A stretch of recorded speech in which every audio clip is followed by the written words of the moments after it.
Hi అండి, అందరికీ నమస్కారం. ఈరోజు మీకోసం డాన్ మొగుడు పార్ట్ 11 మరి కథలోకి వెళ్తే కారు ఒక హైవే మీదకు చేరుకుంది. ఆ హైవే చూడగానే నందిని గుండె ఒక్కసారిగా జలధరించింది. ఆమెకు ఆ దారి తెలుసు. సరిగ్గా కొన్ని నెలల క్రితం పెళ్లి ఫంక్షన్ నుంచి వస్తూ వర్షంలో తాను డ్రైవ్ చేసుకుంటూ వచ్చిన దారి అదే. అప్పుడే ఆమె కారుకు సిద్ధార్థ్ ఎదురుగా రావటం, ఆ తర్వాత కారులో జరిగిన దారుణం అన్నీ ఆమె మెదళ్ళు తలుక్కుమని మెరిశాయి.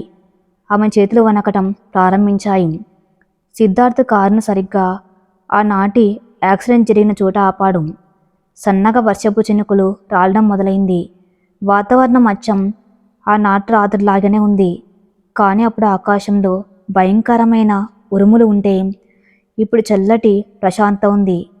సిద్ధార్థ్ కారు దిగి నందిని వైపు డోర్ తీశాడు. ఆమెను చెయ్యి పట్టుకుని బయటకు తీసుకొచ్చాడు. ఇద్దరు ఆ వర్షపు చినుకుల్లో రోడ్డు పక్కన నిలబడ్డారు. సిద్ధార్థ్ నందిని రెండు చేతులను తన చేతుల్లోకి తీసుకున్నాడు. అతని కళ్ళల్లో చెప్పలేనంత బాధ, పశ్చాత్తాపమున్నాయి. నందిని, ఇక్కడే కదా ఆ రాత్రి మన కథ మొదలైంది. ఒక రాక్షసులా నేను నీ జీవితంలో ప్రవేశించింది ఇక్కడే కదా. ఆ చీకటి రాత్రి, ఈ వర్షం నీకు జీవితాంతం ఒక పీడకల్లా మిగిలిపోకూడదని నేను నిన్ను ఇక్కడికి తీసుకువచ్చాను. ఆ రోజు ఈ వర్షం సాక్షిగా నేను నీకు ద్రోహం చేశాను. ఈరోజు అదే వర్షం సాక్షిగా అడుగుతున్నాను.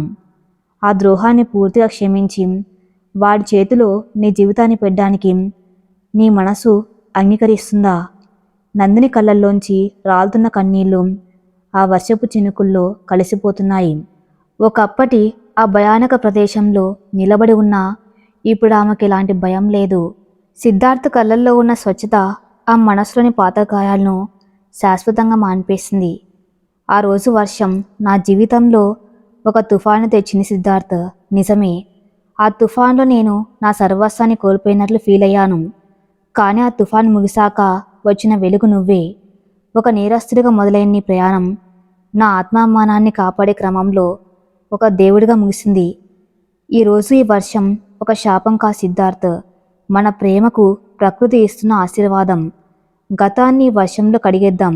ఆ చీకటి రాత్రికి ఇక్కడితో ముగింపు పాడుదాం అని చెబుతూ నందిని అతని వక్షస్థలంపై తలవాల్చింది.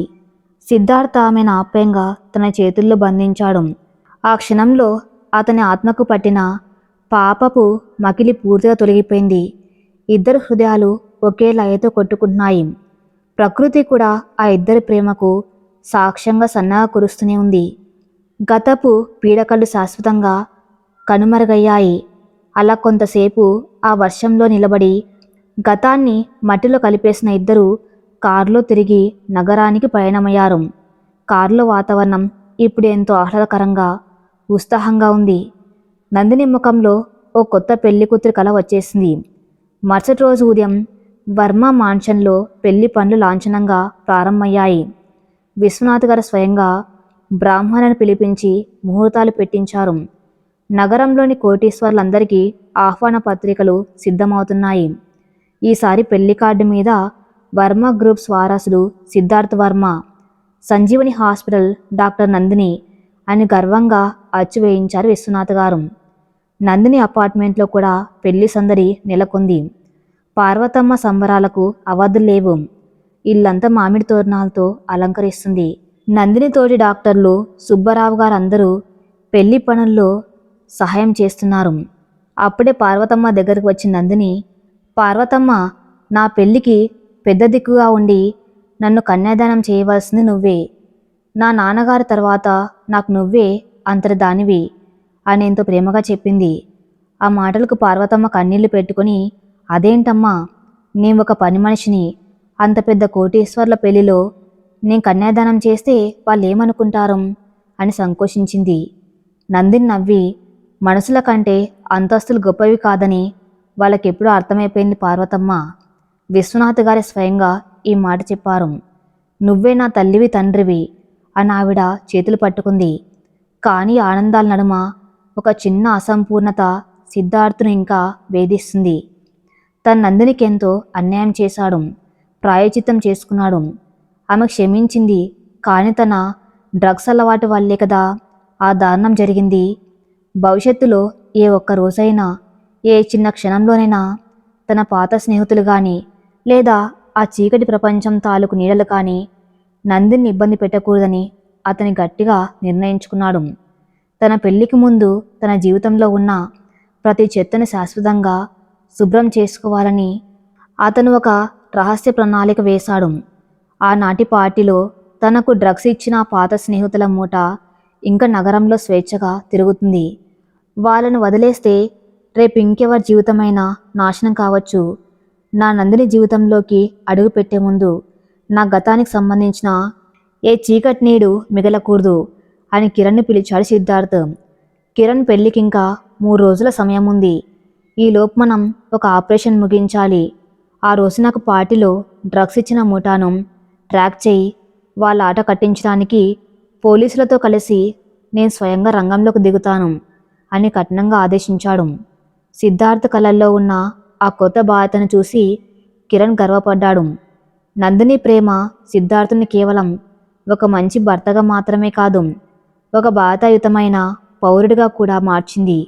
ఆ చీకటి ముఠా పతనం ఎలా జరగబోతుందో, నందిని సిద్ధార్థుల వివాహం ఎంత అంగరంగ వైభవంగా జరగబోతుందో కాలమే చెబుతుంది. పెళ్లికి మరో 3 రోజులు మాత్రమే సమయం ఉంది. సంజీవని హాస్పిటల్, నందిని అపార్ట్మెంటు, అటు వర్మ మాన్షన్ 3 చోట్ల పండగ వాతావరణం నెలకొంది. నందిని అపార్ట్మెంట్ మామిడి తోరణాలతో, బంతిపూల మాలలతో కలకల్లాడుతుంది. ఇల్లంతా బంధువులు, స్నేహితులు, ఆసుపత్రి సిబ్బందితో నిండిపోయి సందడిగా ఉంది. ఒకప్పుడు నందిని ఒంటరిదాన్ని చేసి సూటిపోటి మాటలు అన్న బంధువులే ఇప్పుడు ఆమె అదృష్టాన్ని చూసి నోరెళ్లబెడుతున్నారు. ఆమె సంస్కారాన్ని, ఆమె సాధించిన విజయాన్ని వేనోళ్ల పొగుడుతున్నారు. నందిని తన గదిలో కూర్చుని చేతుల గోరింటాకు పెట్టుకుంటుంది. పచ్చని గోరింటాకు ఎర్రగా పండుతూ ఉంటే ఆ ముఖంలో కూడా ఒక కొత్త సిగ్గుల పంట పండుతుంది. పక్కనే ఉన్న పార్వతమ్మ ఆమెకు దిష్టి తీస్తూ మురిసిపోతుంది. నా కన్న తల్లి చేతికి గోరింటాకు ఎంత ఎర్రగా పండిందో చూసావా? ఆ సిద్ధార్థ్ బాబుకు నీ మీద ఎంత ప్రేమో ఈ గోరింటాకే చెబుతుంది. మీ నాన్నగారు బ్రతుకుంటే ఈరోజు ఎంత సంతోషించేవారో కదమ్మా అంటూ కన్నీళ్లు పెట్టుకుంది పార్వతమ్మ. నందిని నవ్వుతూ పార్వతమ్మ చేతులు పట్టుకుంది. నాన్నగారు లేరన్న లోటు లేకుండా విశ్వనాథ్ గారు చూసుకున్నారు కదా పార్వతమ్మ. నిన్న ఆయన పంపిన పట్టుచీరలు, నగల కంటే ఆయన చూపించిన ఆప్యాయత నాకెంతో సంతోషాన్నిచ్చింది. అహంకారాన్ని పక్కన పెట్టి ఒక తండ్రిలా ఆయన నన్ను అంగీకరించడం దేవుడిచ్చిన వరం అనేంత పరిణితితో మాట్లాడింది నందిని. ఆ మనసు ఎంతో ప్రశాంతంగా ఉంది. కానీ అదే సమయంలో సిద్ధార్థ్ ఎక్కడున్నాడో, ఏం చేస్తున్నాడో అన్న ఆలోచన ఆమెను తొలుస్తుంది. ఉదయం నుంచి అతను ఫోన్ కలవటం లేదు. పెళ్లి పనుల్లో బిజీగా ఉన్నాడేమో అనుకుంది. కానీ సిద్ధార్థం మనసులో ఒక భయంకరమైన గతాన్ని శాశ్వతంగా సమాధి చేసే పెద్ద ఆపరేషన్ జరుగుతుందని ఆమెకు తెలియదు.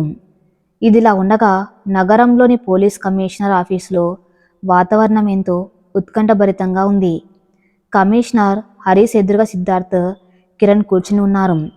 టేబుల్ మీద కొన్ని ఫోటోలు, ఆధారాలు ఉన్నాయి. ఆ ఫోటోలో ఉన్న వ్యక్తి పేరు విక్రమ్.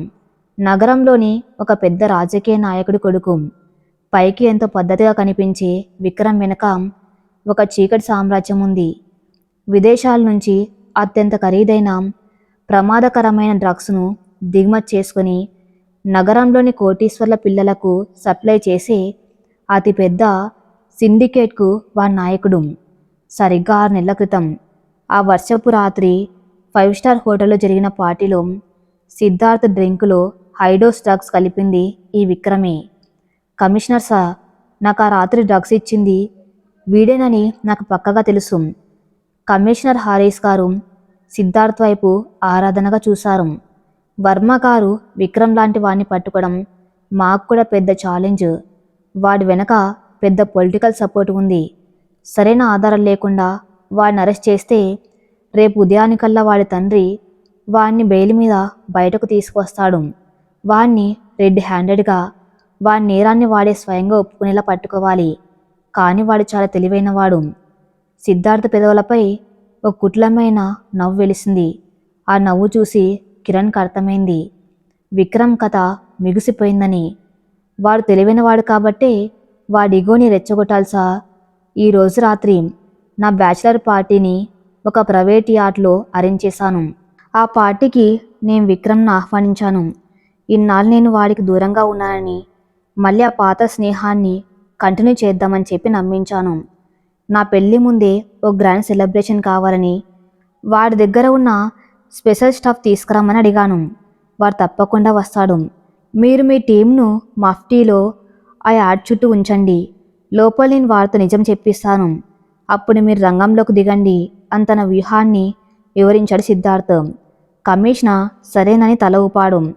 Excellent plan. ఎట్టి పరిస్థితుల్లోనూ మీరు ఆవేశపడి వాడి మీద చేయి చేసుకోకూడదు. న్యాయపరంగా వాడికి ఉరితాడు బిగించాలి. రాత్రి 9 గంటల సమయం. సముద్ర తీరంలో ఒక విలాసవంతమైన ప్రైవేట్ పడవ విద్యుత్ దీపాల కాంతులతో వెలిగిపోతుంది. చుట్టూ ఎవరు లేరు. సముద్రపు అల్ల శబ్దం తప్ప ప్రశాంతంగా ఉంది. పడవ లోపల ఖరీదైన మద్యం, అలంకరణ ఉన్నాయి. సిద్ధార్థ్, కిరణ్ ఇద్దరి లోపల కూర్చుని ఎదురు చూస్తున్నారు. అంతలో ఒక స్వీట్ బోట్ వచ్చి ఆ పడవను చేరుకుంది. అందులోంచి స్టైలిష్గా దుస్తులు ధరించి చేతిలో ఒక బ్రీఫ్ కేస్తో కిందకు దిగాడు విక్రమ్. వాడి కళ్ళల్లో ఒక రకమైన అహంకారం, డబ్బు మదం స్పష్టంగా కనిపిస్తున్నాయి. సిద్ధార్థ్ లాంటి కోటీశ్వరుడు మళ్ళీ తన వల్లో పడ్డడన్న ఆనందం వాడిది. ఏ సిద్ధు, కంగ్రాట్స్ మై బాయ్. పెళ్లి చేసుకోబోతున్నావట, కానీ బ్యాచిలర్ పార్టీకి నన్ను పిలిచి చాలా మంచి పని చేశావు. ఈ విక్రమ్ లేకుండా పార్టీ ఏముంటుంది చెప్పు అని నవ్వుతూ వచ్చి సిద్ధార్థ్ను హత్తుకోబోయాడు. సిద్ధార్థ్ వాణ్ణి నవ్వుతూనే ఆహ్వానించాడు, కానీ హత్తుకోకుండా సున్నితంగా పక్కు తప్పించుకున్నాడు. వాడు తెచ్చిన మాలిన్యం తన ఒంటికి కూడా అంటకూడదన్న జాగ్రత్త అతంది. రా విక్రమ్, కూర్చో. చాలా రోజుల తర్వాత కలుసుకున్నాం. పెళ్లికి ముందు పాత విషయాలన్నీ ఒకసారి గుర్తు చేసుకుందామని పిలిచాను అంటూ వాడికెదురుగా ఉన్న సోఫాలో దర్జాగా కూర్చున్నాడు సిద్ధార్థ్. విక్రమ్ తన చేతిలో ఉన్న బ్రీఫ్ కేస్ టేబుల్ మీద పెట్టి తెరిచాడు. అందులో కవర్లలో ప్యాక్ చేసిన రంగురంగుల మత్తు పదార్థాలు ఉన్నాయి. చూడు సిద్ధు, నువ్వు అడిగావని నా స్పెషల్ కలెక్షన్ అంతా తెచ్చాను. ఈరోజు రాత్రి మనం మామూలుగా ఎంజాయ్ చేయడం లేదు, గాల్లో తేలిపోవాలి అని నవ్వుతూ ఒక కవర్ తీసి సిద్ధార్థ్ వైపు ఉంచాడు విక్రమ్. సిద్ధార్థ కవర్ వంక కన్నెత్తి కూడా చూడలేదు. అతని కళ్ళల్లో ఇప్పుడు స్నేహం లేదు, ఒక నిశ్శబ్దమైన అగ్నిపర్వతం రగులుతుంది. కిరణ్ పక్కనే ఉన్న ఒక హిడెన్ కెమెరా స్విచ్ ఆన్ చేశాడు. గాల్లో తేలిపోవడం కాదు విక్రమ్, ఆ రోజు రాత్రి నన్ను నేలకేసి కొట్టావు గుర్తుందా? 6 నెలల క్రితం 5 స్టార్ హోటల్ పార్టీలో. సిద్ధార్థ్ గొంతు ఎంతో చల్లగా నిశ్శబ్దంగా ఉన్నా అందులో ఉన్న పదునుకు విక్రమ్ ఒక క్షణం ఉలిక్కిపడ్డాడు. విక్రమ్ నవ్వి కవర్ చేసుకుంటూ, ఏంటి సిద్ధు, ఆ పాత గొడవ మళ్ళీ ఎందుకు? అదొక బ్యాడ్ నైట్, మర్చిపోవడమా? సిద్ధార్థ్ మెల్లగా ముందుకు వంగాడు. నా జీవితంలో అతిపెద్ద పీడకలను తీసుకువచ్చిన ఆ రాత్రిని నేనెలా మర్చిపోతాను విక్రమ్? నా ప్రమేయం లేకుండా నా విచక్షణ కోల్పోయేలా నా డ్రింక్లో డ్రగ్స్ కలిపావు. ఎందుకు కలిపావురా?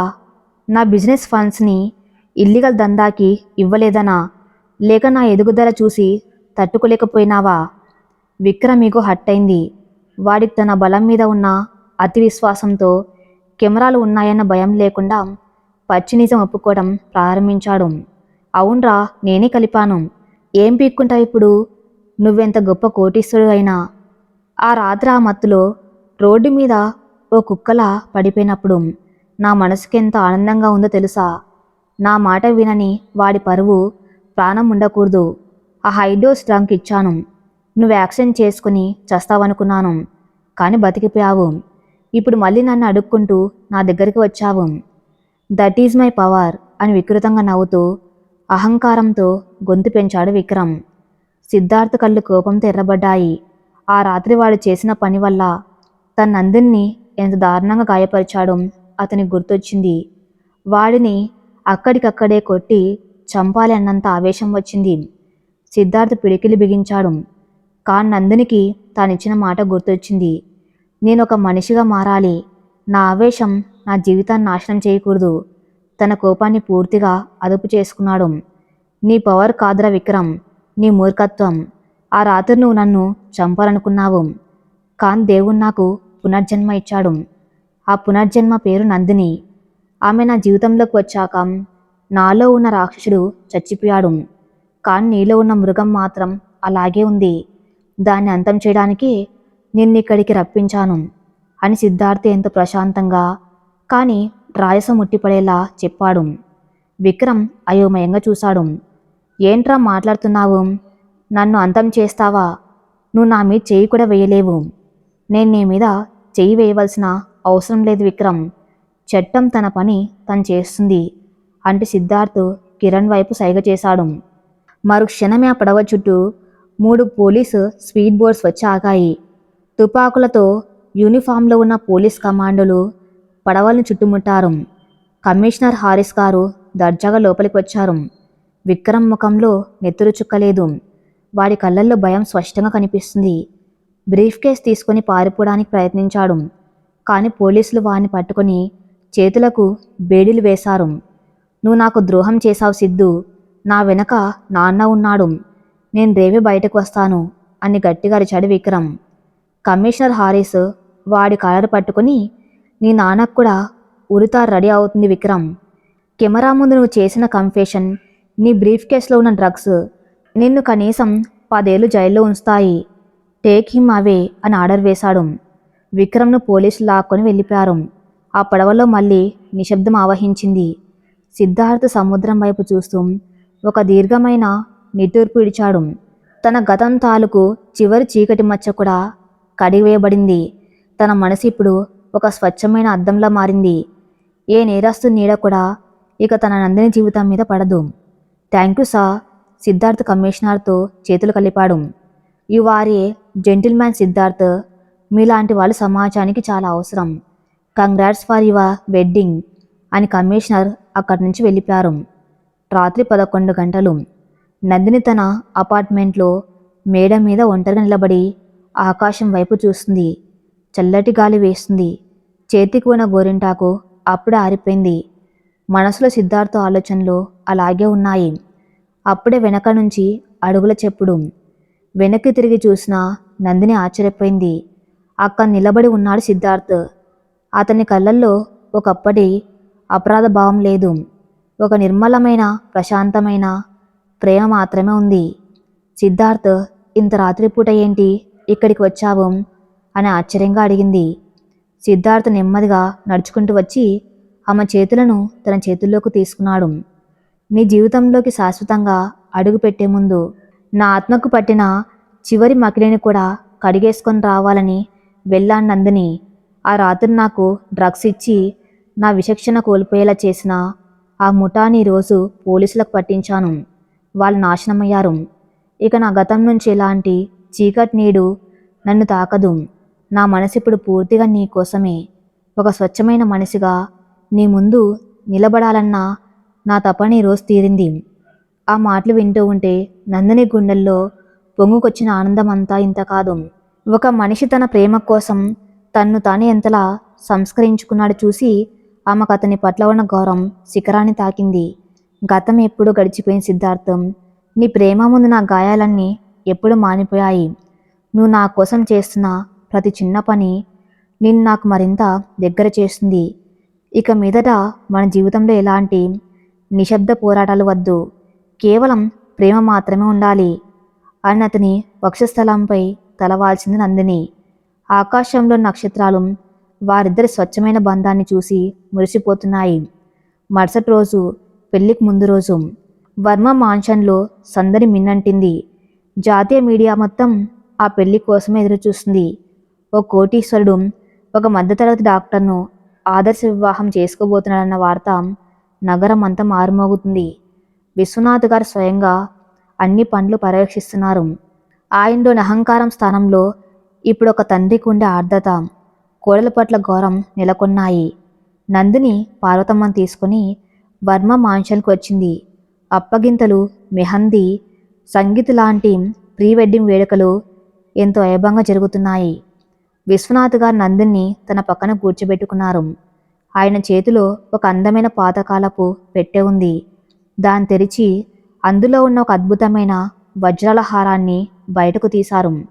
అది ఎన్నో తరాలుగా వర్మ కుటుంబం కోడళ్ళకి ఇస్తున్న మహారాణ్ల నాటి నగ. నందిని, ఇది మా వర్మ వంశపు కోడళ్ళకి ఇచ్చే సాంప్రదాయమైన బహుమతి. నా భార్య చనిపోయే ముందు ఈ నగ ఏ అమ్మాయికి అయితే సరైన గౌరవాన్ని ఇస్తుందో ఆ అమ్మాయికే దీన్ని ఇవ్వండి అని చెప్పింది.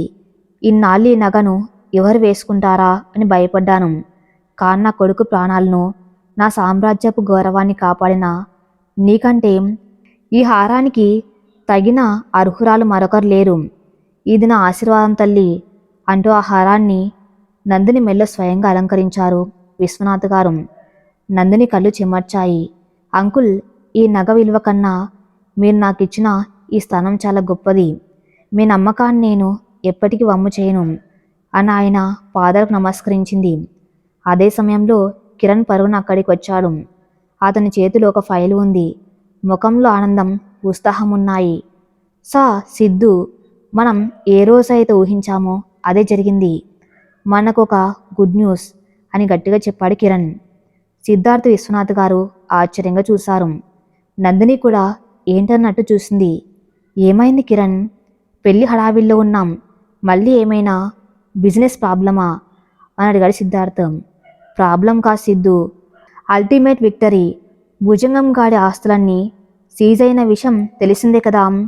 ఈరోజు కోర్టు వాడి నేరాలను నిర్ధారించి వాడికి జీవిత ఖైదు విధించింది. అది కాకుండా వాడి ఇల్లీగల్ ఆస్తులన్నింటినీ వేలం వేయాలని ఆర్డర్ పాస్ చేసింది. ఆ ఆస్తుల్లో నందిని గారి హాస్పిటల్కు పక్కనే ఉన్న ఆ పాత ఇంటర్నేషనల్ స్కూల్ స్థలం కూడా ఉంది. దాన్ని మనం లీగల్గా ప్రభుత్వ బిల్లింగ్ ద్వారా మన సంజీవని ట్రస్ట్ పేరు మీదకు కొనేసాము. అంటే ఇక మీదట సంజీవని హాస్పిటల్ కేవలం ఒక చిన్న ఆసుపత్రి కాదు, నగరంలోని అతిపెద్ద ఫ్రీ మెడికల్ యూనివర్సిటీ అండ్ హాస్పిటల్గా మారబోతుంది అని ఆ పత్రాలను నందిని చేతిలో పెట్టాడు కిరణ్. ఆ వార్త వినగానే నందిని చేతులు వణికాయి. ఒకప్పుడు తన చిన్న ఆసుపత్రిని కాపాడుకోవడానికి ఎన్నో కష్టాలు పడిన తాను ఇప్పుడు ఒక మెడికల్ యూనివర్సిటీకి అధినేత్రిని కాబోతుందా? తన తండ్రి రామచంద్రరావు గారి ఆశయం ఇంతటి బృహత్తరమైన రూపం దాల్చుకోబోతుందా? ఆమె కృతజ్ఞతగా సిద్ధార్థ్ వైపు చూసింది. సిద్ధార్థ్ కళ్ళల్లో నీ ఆశయమే నా ప్రాణం అన్న సందేశం స్పష్టంగా కనిపిస్తుంది. విశ్వనాథ్ గారి సంతోషంతో కొడుకును కోడల్ని ఆశీర్వదించారు. ధర్మం గెలిచింది, న్యాయం నిలబడింది. చీకటి శక్తులన్నీ మట్టిలో కలిసిపోయాయి. రేపే వారి వివాహం. ఒక మృగం ఒక దేవత ప్రేమలో పడి మనిషిగా మారిన అద్భుత ప్రయాణానికి ఒక ఆత్మామానం గల యువతి తన నిజాయితీతో సామ్రాజ్యాలను జయించిన ధీరత్వానికి రేపే ముగింపు మరియు కొత్త ఆరంభం. పెళ్లి రోజు ఉదయం వెలుగులు వారి జీవితాలు ఎలాంటి మధురానుభూతులను నింపబోతున్నాయోన్న ఉత్కంఠతో వర్మ మాన్షల్ ఎదురు చూస్తుంది. వర్మ మాన్షల్ ఆవరణం అక్షరాల ఒక ఇంద్రభవనంలో ముస్తాబైంది. ఎటు చూసిన పచ్చటి మామిడి తోరణాలు, రంగురంగుల బంతి చేమంతి పూల మాలలు, సన్నాయి మేళాల మంగళకరమైన శబ్దాలు ఆ భవనపు గోడలను దాటి నగరం అంతా వినిపిస్తున్నాయి. నగరంలోనే కాదు, రాష్ట్రంలోని అత్యంత ప్రతిష్టాత్మకమైన వివాహ వేడుక ఇది. వర్మ గ్రూప్స్ అధినేత విశ్వనాథ్ గారి ఏకైక వారసుడు సిద్ధార్థ్ వర్మ సంజీవని హాస్పిటల్ ద్వారా ఎంతోమందికి ప్రాణదానం చేసిన ఆదర్శ వైద్యురాలు డాక్టర్ నందినిల వివాహం. విశ్వనాథ్ గారు పట్టుపంచలో ఎంత హుందాగా అటు ఇటు తిరుగుతూ ఏర్పాట్లను స్వయంగా పర్యవేక్షిస్తున్నారు. ఆయన కళ్ళల్లో ఒకప్పటి కార్పొరేట్ అహంకారం లేదు. ఒక తండ్రికి ఉండే ఆనందం, ఒక మహారాజుకు ఉండే నిండుదనం మాత్రమే ఉన్నాయి. గోడ మీద ఉన్న తన భార్య ఫోటో వైపు చూసి ఆయన రెండు చేతులు జోడించారు. నువ్వు కోరుకున్నట్లే మన వంశ పరువును నిలబెట్టే స్వచ్ఛమైన కొడలు వస్తుంది. నహంకారాన్ని చంపి నా కొడుకు జీవితంలో వెలుగులు నింపిన ఆ దేవతను మన ఇంటి మహాలక్ష్మిలా ఆహ్వానిస్తున్నాను అని మనసులోని భార్యతో చెప్పుకొని మురిసిపోయారు. మరోవైపు నందిని అపార్ట్మెంట్లో భావోద్వేగాలు కట్టలు తెంచుకుంటున్నాయి. నందిని తన గదిలో అద్దం ముందు కూర్చుని ఉంది. అందమైన ఎర్రటి కంచిపట్టు చీర, దానికి సరిపోయే సాంప్రదాయక ఆభరణాలు ఆమెను సాక్షాత్తు సీతాదేవిలా చూపిస్తున్నాయి. విశ్వనాథ్ గారు స్వయంగా బహుకరించిన ఆ పాతకాల వజ్రాల హారం ఆ మెల్లో రాసాన్ని ఉట్టిపడేలా చేస్తుంది. పార్వతమ్మ ఆమె వెనుక నిలబడి జడ అల్లుతూ కన్నీళ్లు తుడుచుకుంటుంది. ఏంటమ్మా పార్వతమ్మ, పెళ్లి కూతుర్ని ముస్తాబు చేస్తే ఏడుస్తున్నావా? నందిని అద్దంలోని చూస్తూ చిరునవ్వుతో అడిగింది. ఈ ఆనందాన్ని చూడ్డానికి మీ నాన్నగారు లేరన్న చిన్న బెంగ తల్లి. ఆయన బతుకుంటే తన కూతుర్ని ఈ పెళ్లి పీటల మీద చూసి ఎంత ఉప్పొంగిపోయేవారో కదా. నీ కష్టాలన్నీ తీరిపోయాయి తల్లి. ఆ సిద్ధార్థ్ బాబు నిన్ను పువ్వుల్లో పెట్టి చూసుకుంటాడు. నాకెలాంటి దిగులు లేదు అంటూ పార్వతమ్మ నంది నుదుటిన చిన్నగా కాటుకు బొట్టు పెట్టి దిష్టి తీసింది. అప్పుడు తలుపు తీసుకొని అకౌంటెంట్ సుబ్బారావు గారు లోపలికి వచ్చారు. ఆయన చేతిలో ఒక పాత చెక్క పెట్టె ఉంది. ఆయన కళ్ళు కూడా చెమర్చి ఉన్నాయి. మేడం, ఈరోజు మీ నాన్నగారి స్థానంలో ఉండి నే మిమ్మల్ని ఆశీర్వదించే అదృష్టం నాకు దక్కింది. ఇదిగోండి మీ నాన్నగారు వాడిన మొదటి జెతస్కోపు, ఆయన రాసుకున్న డైరీ. ఇన్నాళ్ళు ఇవి ఆసుపత్రి లాకర్లో భద్రంగా ఉన్నాయి. ఇవి మీ దగ్గరే ఉండాలి. మీరు ఏ సామ్రాజ్యానికి మహారాణిగా వెళ్తున్నా మీ మూలాలు, మీ ఆశయాలు ఈ పెట్టెలోనే ఉన్నాయి అని దాన్ని నందిని చేతికి ఇచ్చారు. నందిని ఆ పెట్టెను తీసుకుని కళ్ళకద్దుకుంది. సుబ్బారావు గారు, నాన్నగారు లేరన్న లోటును మీరు పార్వతమ్మ తీర్చారు. నా గుర్తింపు ఈ వైద్యమే. నా చివరి శ్వాస వరకు ఆ సంజీవని హాస్పిటల్ నా ప్రాణంగానే ఉంటుంది.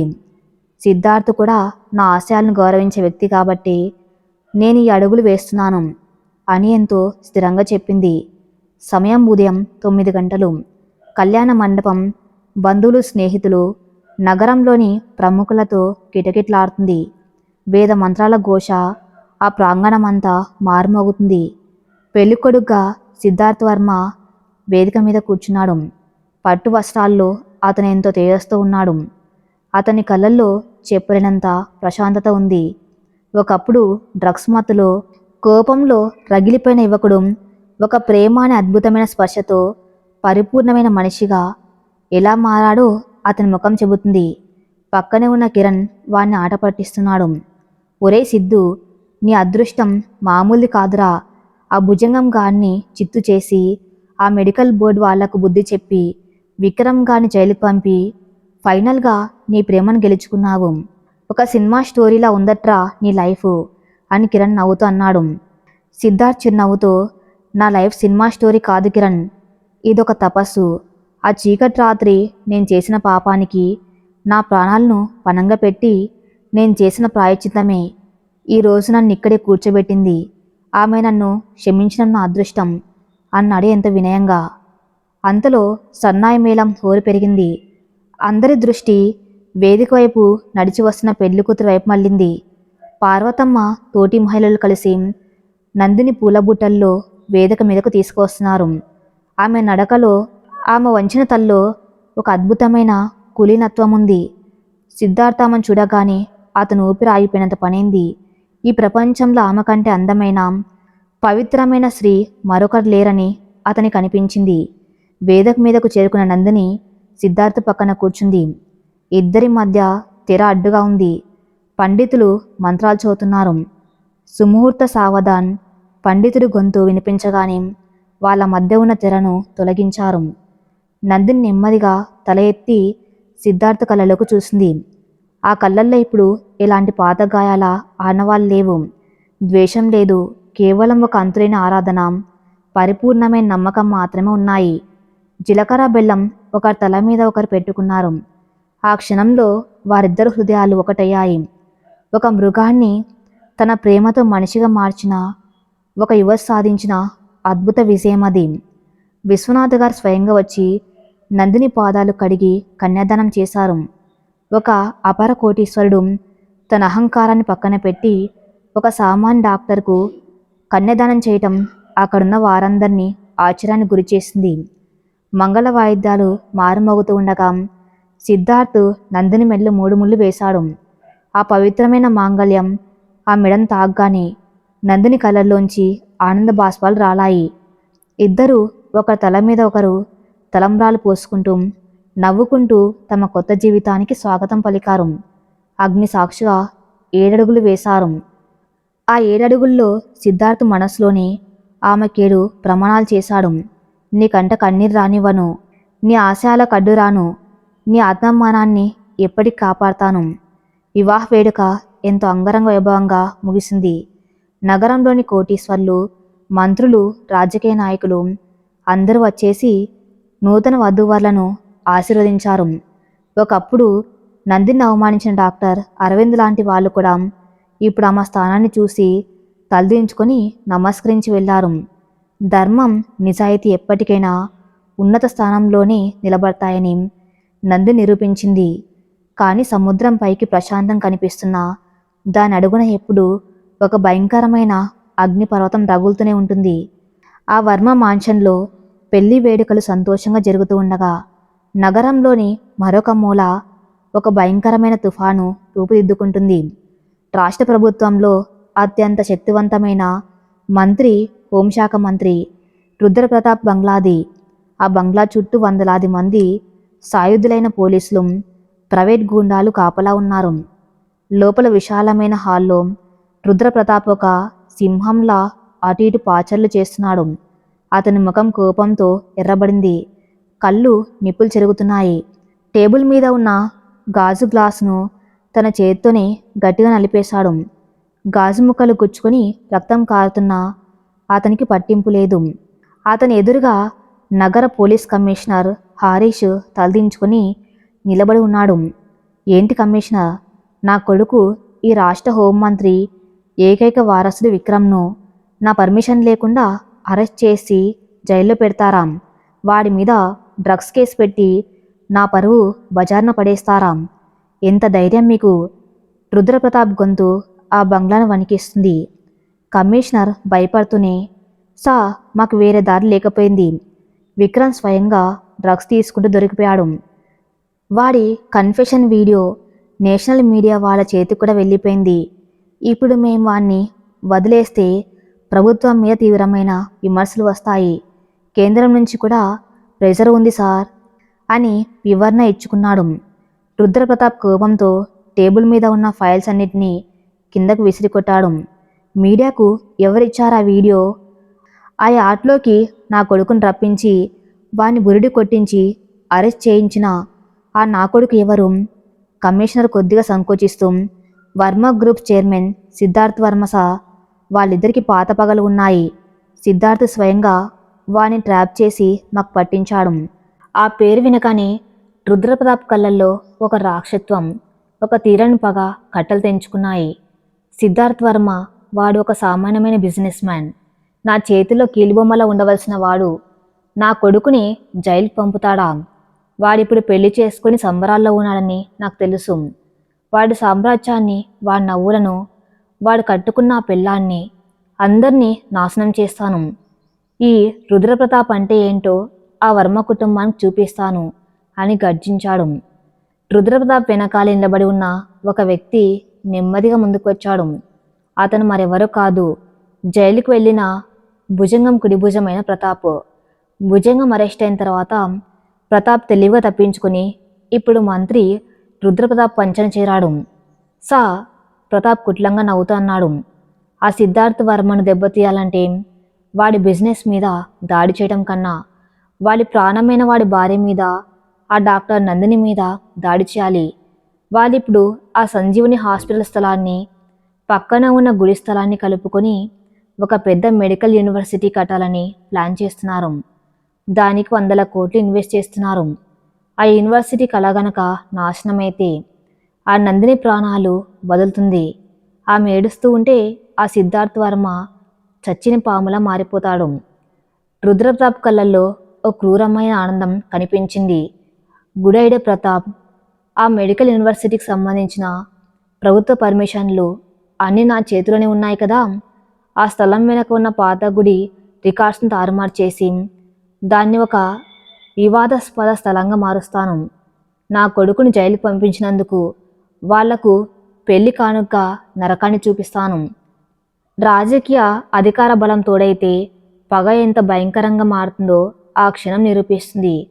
ఒక కార్పొరేట్ రాబందు ఆట కట్టించిన సిద్ధార్థ్ నందన్లకు ఇప్పుడు ఒక రాజకీయ రాక్షస రూపంలో అతిపెద్ద సవాలు ఎదురు కాబోతుంది. పెళ్లి రిసెప్షన్ ఎంతో అద్భుతంగా జరుగుతుంది. వర్మ మాన్షన్ లాన్లో ఏర్పాటు చేసిన వేదిక మీద సిద్ధార్థ్ నందిని నిలబడి బంధువుల శుభాకాంక్షలు అందుకున్నారు. నందిని ముఖంలో ఉన్న అలసటను గమనించిన సిద్ధార్థ్ ఆమె చేయి పట్టుకుని, అలసిపోయినట్టున్నావు, కాసేపు లోపలికి వెళ్ళి కూర్చుందామా అని ప్రేమగా అడిగాడు. పర్వాలేదు సిద్ధార్థ్, ఈ రోజు నా జీవితంలో అత్యంత సంతోషకరమైన రోజు. ఈ అలసట కూడా నాకు తీయగానే ఉంది అన్న వింది నందిని. అక్కడికి కిరణ్ వచ్చాడు. అతని ముఖంలో ఉదయం ఉన్నంత సంతోషం ఇప్పుడు లేదు. చేతిలో ఒక ఫోన్ పట్టుకుని కంగారుగా ఉన్నాడు. ఏమైంది కిరణ్? సిద్ధార్థ్ గుసగుసగా అడిగాడు.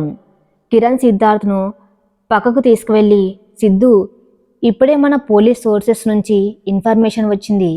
విక్రమ్ తండ్రి మినిస్టర్ రుద్రప్రతాప్ మన మీద సీరియస్గా పగబట్టారు. వాడు మన సంజీవని మెడికల్ యూనివర్సిటీ ప్రాజెక్టు మీద కన్నేశాడు. ఆ ప్రాజెక్ట్ ఫైల్స్ అని సడన్గా సెక్రటేరియట్లో హోల్డ్లో పెట్టేశారు. రేపు ఉదయం మనం హాస్పిటల్ స్థలం మీద స్టే తీసుకురావడానికి వాళ్ళ ప్లాన్ చేస్తున్నారట అని చెప్పారు. సిద్ధార్థ్ ముఖం ఒకసారిగా గంభీరంగా మారింది. కానీ అతని మాత్రం భయపడలేదు. అతని కళ్ళల్లో మళ్ళీ ఆ పోరాట పటిమ రగులుకుంది. రుద్రప్రతాప్ రాజకీయ నాయకుడు కావచ్చు, కానీ వాడికి తెలియని విషయం ఏమిటంటే వాడు పెట్టుకుంటున్నది ఒక బిజినెస్ మ్యాన్తో కాదు, ఒక దేవతను కాపాడుకునే అదృశ్య కవచంతో. నందిని ఆశయం ఆయన మెడికల్ యూనివర్సిటీ మీద వాడి నీడ కూడా పన్నివ్వను. ఈరోజు నా పెళ్ళి, ఈరోజు నేను ఏ టెన్షన్ తీసుకోను. రేపు ఉదయం ఆ మంత్రికి నేను ఒక గిఫ్ట్ పంపుతాను, వాడి కుర్చీ కదిలిపోయే గిఫ్ట్ అనేంత కాన్ఫిడెంట్గా చెప్పి మళ్ళీ నందిని దగ్గరికి వెళ్ళిపోయాడు. రాత్రి 11 గంటలు. అతిథులందరూ వెళ్ళిపోయారు. వర్మ మాన్షన్లో నిశ్శబ్దం ఆవరించింది. నందిని సిద్ధార్థ్ గదిలోకి తీసుకొచ్చారు. ఆ గది మొత్తం గులాబ్ పూలతో, సుగంధ పరిమళాలతో అలంకరించబడి ఉంది. నందిని మంచం మీద కూర్చొని ఉంటే ఆమె గుండె వేగంగా కొట్టుకుంటుంది. తలుపు తీసుకుని సిద్ధార్థ్ లోపలికి వచ్చాడు. అతని ముఖంలో అంతులేని ప్రేమ ఉంది. అతను నడుచుకుంటూ వచ్చి నందిని పక్కన కూర్చున్నాడు. ఆమె చేతులను తన చేతుల్లోకి తీసుకున్నాడు. నందిని, నా జీవితంలో ఈ రోజు వస్తుందని నీ కల్లో కూడా అనుకోలేదు. ఈ చీకటి రాత్రి నేను చేసిన పాపానికి నువ్వు నాకు ఇచ్చిన ఈ క్షమాపణ చాలా గొప్పది. నా ప్రాణం ఉన్నంత వరకు నీ కంట్లో కన్నీరు రానివ్వను అని ఆమె నుదుటి మీద సున్నితంగా ముద్దు పెట్టాడు.